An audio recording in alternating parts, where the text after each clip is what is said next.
اللہ الرحمن الرحیم نحمدہ و نصلی علی رسولہ الکریم۔ ناظرین، آج ہم شعبہ زندگی میں سے ایک اہم شعبے تجارت اور اس کے اسلامی احکامات پر گفتگو کریں گے، اور ہم اس مختصر سے نشست میں اس بات پر گفتگو کرنے کی کوشش کریں گے، بلکہ سمیٹنے کی کوشش کریں گے کہ مسلمان تاجر کے کیا فرائض ہیں بحیثیت مسلمان ہونے۔ یقیناً دین صرف مسجد تک محدود نہیں ہے، دین صرف عبادات کا نام نہیں ہے، ہمیں ایک ایسا دین دیا گیا ہے جو زندگی کے تمام شعبوں میں رہنمائی فراہم کرتا ہے، اور یہ ان ادیان میں سے نہیں ہے جو فقط عبادات میں اور جو فقط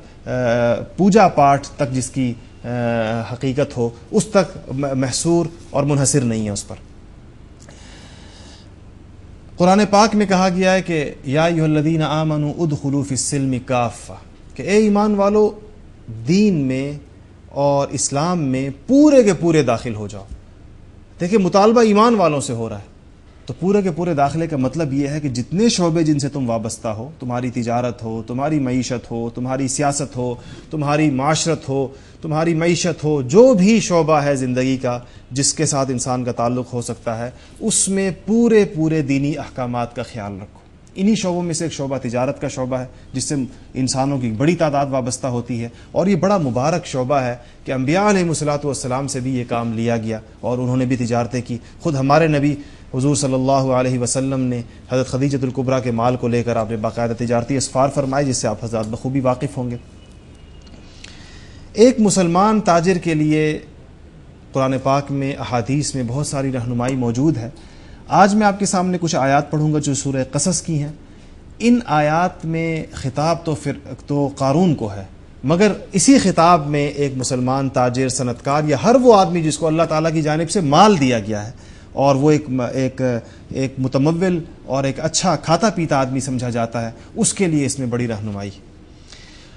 سورہ قصص میں کہا گیا ہے کہ وَابْتَغِ فِي مَا آتَاكَ اللَّهُ الدَّارَ الْآخِرَةَ وَلَا تَنْسَ نَصِيبَكَ مِنَ الدُّنْيَا وَأَحْسِنْ كَمَا أَحْسَنَ اللَّهُ إِلَيْكَ وَلَا تَبْغِ الْفَسَادَ فِي الْأَرْضِ۔ یہ چار ہدایات ہیں جو ان لوگوں کو دی جا رہی ہیں جن کو اللہ تعالیٰ نے مال کی دولت سے اور مال کی نعمت سے سرفراز کیا ہو۔ اس میں پہلی بات یہ ہے کہ وَابْتَغِ فِي مَا آتَاكَ اللَّهُ الدَّارَ الْآخِرَةَ، جو کچھ تم کو اللہ تعالیٰ نے دولت عطا فرمائی ہے اور جو اللہ نے تمہارے اوپر مال کی شکل میں فضل فرمایا ہے، اس کو آخرت کی فلاح و بہبود میں خرچ کرو۔ آخرت کی فلاح و بہبود اور آخرت کی کامیابی اس سے حاصل کرنے کی کوشش کرو، اس کو اللہ تعالیٰ کا فضل سمجھو۔ ایک مسلمان اور غیر مسلم میں یہ بہت بڑا فرق ہوتا ہے کہ مسلمان مالدار ہر لمحے یہ سمجھتا ہے اور یہ اس کو اس بات کا احساس رہتا ہے کہ میرا مال اللہ تعالیٰ کی عطا ہے، یہ میرے کسی کمال کا نتیجہ نہیں۔ اور فرعون کیا کہا کرتا تھا؟ انما اوتیتہ علی علم عندی،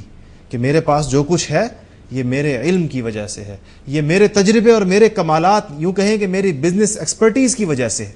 کہ میں اتنا باکمال آدمی ہوں کہ اس وجہ سے میں نے اتنا سارا مال کمایا ہے۔ اور آپ کو پتہ ہے کہ اس کے پاس مال کتنا تھا؟ قرآن پاک میں آتا ہے کہ مضبوط انسانوں کی ایک پوری جماعت اس کے خزانے کی چابیاں لے کر گھوما کرتی تھی جب وہ سفر کیا کرتا تھا۔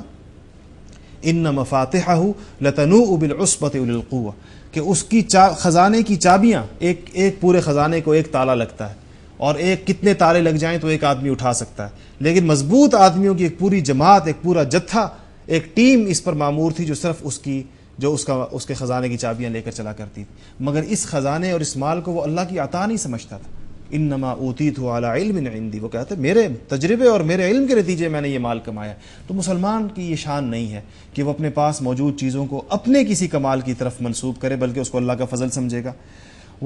تو پہلی بات میں نے جو عرض کی کہ وابتغی فیما آتاک اللہ، جو کچھ تم کو اللہ تعالیٰ نے مال دیا ہے، الدار الآخرہ، اس کے ذریعے سے آخرت کا گھر خریدنے کی کوشش کرو۔ ولا تنس نصیبک من الدنیا، اور اس میں اللہ تعالیٰ فرماتے ہیں کہ ہم یہ نہیں کہہ رہے کہ تم سارا ہی خرچ کر دو،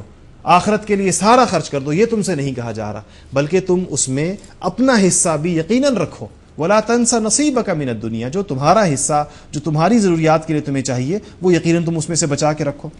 وَأَحْسِن كَمَا أَحْسَنَ اللَّهُ إِلَيْكَ، اور جس طرح اللہ تعالیٰ نے تمہارے ساتھ معاملہ فرمایا ہے، بھلائی کا معاملہ فرمایا ہے، ایسے ہی بھلائی کے معاملہ تم دوسروں کے ساتھ کرو، مطلب اپنے اس مال کے فوائد میں اور اس کے ثمرات میں دوسروں کو شریک کرو۔ ولا تبغ الفساد فی الارض، اور اس مال کی وجہ سے دنیا میں فساد مت پھیلاؤ۔ فساد کیسے پھیلتا ہے؟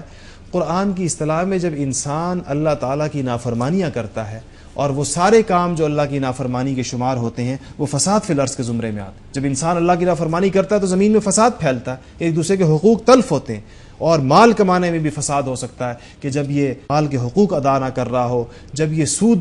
کی لعنت میں مبتلا ہو، جب یہ ہر طریقے سے مال کمانے کی ہوس میں مبتلا ہو، تو یقیناً یہ فساد فی الارض کے زمرے میں آتا ہے اور یہ آدمی اس میں مشغول ہے، تو کہا جا رہا ہے کہ یہ نہ کرو۔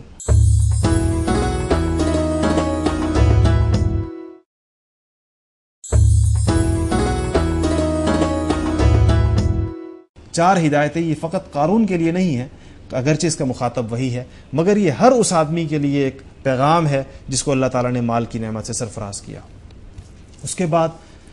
مسلمان تاجروں کے حوالے سے میں نے عرض کیا کہ حضور اکرم صلی اللہ علیہ وسلم کے دو ارشادات ہمارے سامنے ہیں، اور دونوں بظاہر ایک دوسرے سے بالکل دو انتہائیں نظر آتی ہیں۔ حضور اکرم صلی اللہ علیہ وسلم نے فرمایا کہ التاجر الصدوق الامین مع النبیین والصدیقین والشہداء،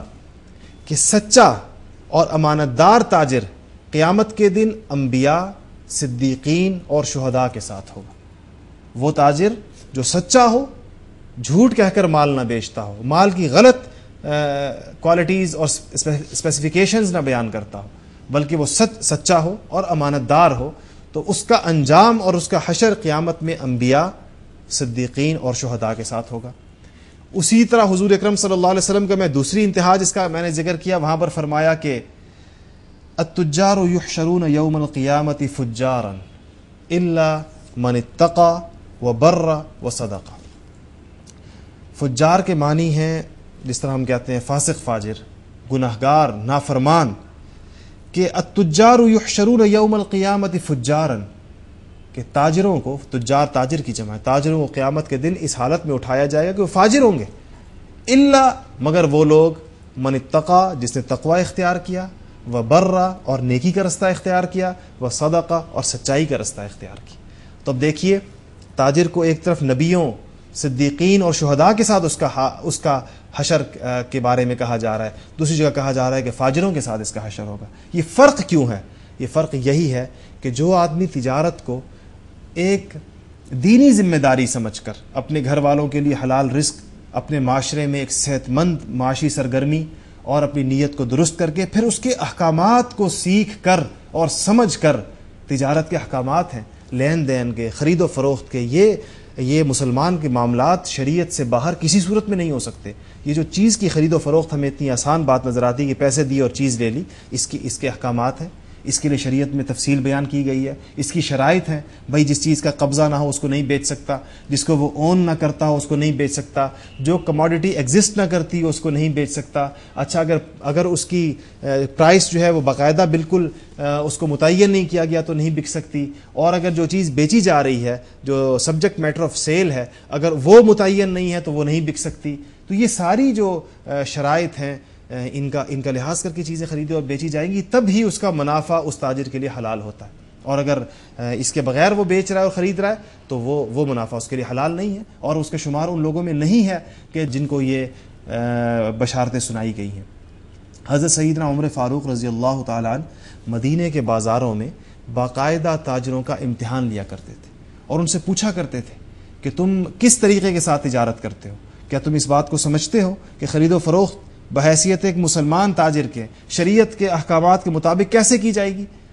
اور اس امتحان کو جو تاجر پاس کر لیتا تھا اور وہ ان کے سوالات کے درست جواب، وہ اس تجارتی سوالات اسے کیا کرتے تھے کہ تم چیز کیسے لوگے اور کیسے بیچو گے، تو جو اس امتحان کو پاس کر لیا کرتا تھا اس کو تجارت کی اجازت دیا کرتے تھے، اور جو ان سوالوں کے جواب نہیں دے پاتا تھا اس کو کہا کرتے تھے کہ تم پہلے جاؤ اور جا کر تجارت کے احکامات سیکھو اور اس کے بعد آ کر بیٹھو اور تجارت مسلمانوں کے بازار میں کرو، تم یقیناً یا اپنے آپ کو نقصان پہنچاؤ گے یا دوسرے کو نقصان پہنچاؤ گے، اور اس کے ساتھ شریعت کے احکامات کی خلاف ورزی بھی کر رہے ہوگے۔ تو آج ہم یہ سمجھتے ہیں کہ شاید دین میں اگر سیکھنے کی چیزیں ہیں تو شاید نماز سیکھنی چاہیے، اور روزے کے بارے میں پوچھنا چاہیے کیسے رکھا جائے گا. حج کے بارے میں پوچھنے کا رواج ہے کہ ہم حج پر جا رہے ہیں, حج کیسے کرتے ہیں. عمرے پر کے بارے میں پوچھنے کا رواج ہے کہ جی ہم عمرے پر جا رہے ہیں, عمرہ کیسے کیا جا سکتا ہے. مگر کیا ہم نے تجارت کو بھی ایسی چیز سمجھا؟ ہم نے ملازمت کو بھی کیا ایسی چیز سمجھا کہ اس کو بھی پوچھنے کی ضرورت ہے؟ اس میں احکامات کیا ہیں؟ اس کو پوچھے بغیر آج ہماری سارے بازاروں میں تجارت ہو رہی ہے اور چاروں طرف ہمارے معاملات چل رہے ہیں. تو رمضان المبارک جس طرح ہمیں اور بہت ساری نیکیوں کی طرف متوجہ کرتا ہے, تو اس موقع پر ہمیں یہ بات سمجھنی چاہیے کہ دین کا ایک بڑا حصہ معاملات کے ساتھ متعلق ہے. جس طرح عبادات دین کا ایک حصہ ہیں جس میں نماز ہے, روزہ ہے, حج ہے, زکوٰۃ ہے, اس طرح دین کا ایک بڑا حصہ معاملات سے متعلق ہے. اور معاملات میں تجارت ہے اور اس میں دوسرے ہمارے آپس کے خانگی معاملات ہیں, نکاح ہے, اس کے احکامات ہیں اور اس کو سیکھنے کی ضرورت ہوتی ہے. اور یہ انسان کے مسلمانوں کے لیے لازمی ہے. اور اس کو سیکھ کر جو انسان تجارت کرتا ہے, اس کو سیکھ کر جو انسان اپنے معاملات چلاتا ہے, تو اس کی وہ تجارت فقط تجارت نہیں رہ جاتی, اس کی تجارت عبادت بن جاتی ہے. اگر اس کی نیت درست ہے اور اس کا طریقہ کار درست ہے. نیت درست ہونے کا مطلب یہ ہے کہ وہ اس لیے تجارت نہیں کر رہا کہ میں ایک مالدار آدمی بن جاؤں اور میرا اس کی وجہ سے معاشرے میں کوئی مقام ہو اور میں اپنی دولت کے مظاہرے کر سکوں مختلف جگہوں پر, بلکہ اس کی نیت یہ ہے کہ میں حلال رزق کماؤں, میں اپنے بچوں کے لیے حلال رزق کا بندوبست کروں, میرے ذمے جو لوگوں کے حقوق ہیں, میرے والدین ہیں, میرے پڑوسی, میں ان کے ساتھ حسن سلوک کر سکوں. اس نیت سے وہ تجارت کرتا ہے اور پھر اس کو شریعت کے احکامات کی روشنی میں کرتا ہے, اس کے چیزوں کو سیکھ کر کرتا ہے. یہ تجارت سراسر دین ہے. یہ 10 یا 12 گھنٹے اس کا دکان پر بیٹھنا بالکل ایسے ہی دین ہے جیسے کسی آدمی کا مسجد کے اندر نوافل کے اندر وقت گزارنا. اس سے زیادہ بلکہ اس کے فضائل ہیں. اور پھر یہ نیت بھی ہو کہ میں اس کے ذریعے سے ایک ایسے صحت مند معاشرے کو وجود میں لانے کی کوشش کروں گا, اس کے ذریعے سے اپنے ملک کی تعمیر و ترقی کے اندر ایسا فائدہ ہوگا کہ میرا ملک دنیا کے ممالک میں اور میں ترقی کرے گا, ایک معزز جگہ پر ہوگا. اقتصادی قوت کی وجہ سے ممالک ترقی کرتے ہیں. یہ نیت بھی جب ہوگی تو گویا یہ ایک عالمگیر نیت کے ساتھ تجارت کر رہا ہے اور پیسے کما رہا ہے, مگر اس پر یہ پیسوں سے زیادہ ثواب کما رہا ہے. اس چیز کو سمجھنے کی ضرورت بھی ہے. اور رمضان المبارک میں جہاں ہم اور بہت اچھی نیتیں کرتے ہیں, اس موقع پر آج ہمیں اس نیت اور اس عزم کو تازہ کرنے کی ضرورت ہے کہ ہم اپنی تجارتیں, اپنی معیشت, اپنی ملازمت کو آئندہ شریعت کے احکامات کی روشنی میں کریں گے اور اس کو فقط اپنے نفس کا تقاضا سمجھ کر نہیں کریں گے, بلکہ اس میں اللہ تعالیٰ کے احکامات کو معلوم کر کے اس کے مطابق عمل کریں گے. اللہ تعالیٰ اپنی رحمت سے یہ جذبہ اور یہ عزم ہمارے دلوں میں پیدا فرما دے جو اس وقت کی بڑی اہم ضرورت ہے, اور اللہ تعالیٰ ہماری دنیا اور آخرت دونوں سنوار دے. آمین. وآخر دعوانا ان الحمد للہ رب العالمین.